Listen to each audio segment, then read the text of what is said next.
The deeds behind the words. Neck and neck or not. Let's first look at deeds instead of slogans. D66 presents itself as the party of reason, progress, and science. But the results we feel are different.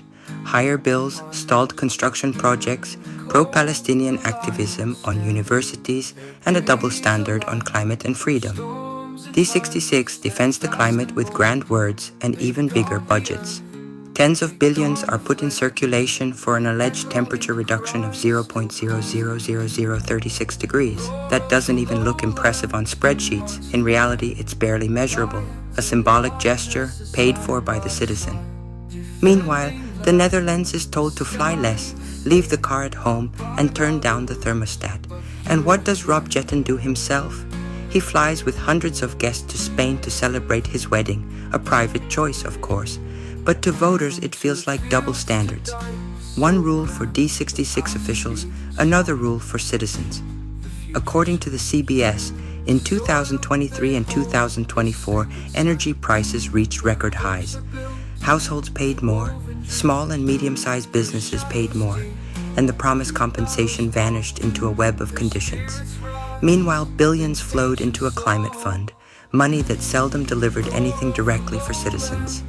A fund is not a result. A lower bill and a stable supply are. Now, housing. After the PAS ruling in 2019 and the scrapping of the construction exemption in 2022, construction literally ground to a halt. Thousands of projects back to the drawing board, delay after delay. And who sat in the cabinets that shaped this policy? Exactly. D66. People point at the PVV, but the brake was pulled by D66's own hand.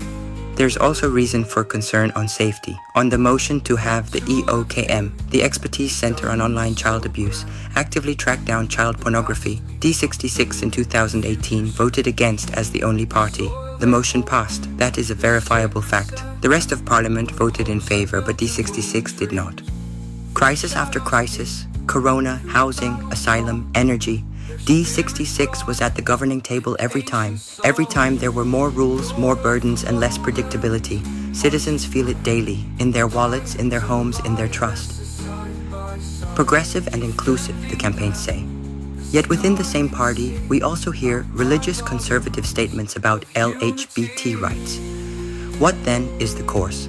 Claiming freedom is fine, but then you must defend it internally as well, without contortions. There must be no ambiguity about October 7. Whoever defends freedom stands unconditionally for the safety of Israel and of Jewish Dutch citizens. Looking away is not an option, nor is relativizing. Precisely because these same leaders impose strict standards on us for climate, energy, and mobility, there must be one single standard when it comes to terror. Hamas is a terrorist organization, period. That's why I expect from D66 public, unambiguous clarity, especially after earlier controversies around party positions and diplomatic contacts in the region. Any hint of ambiguity fuels distrust. Clear language restores trust.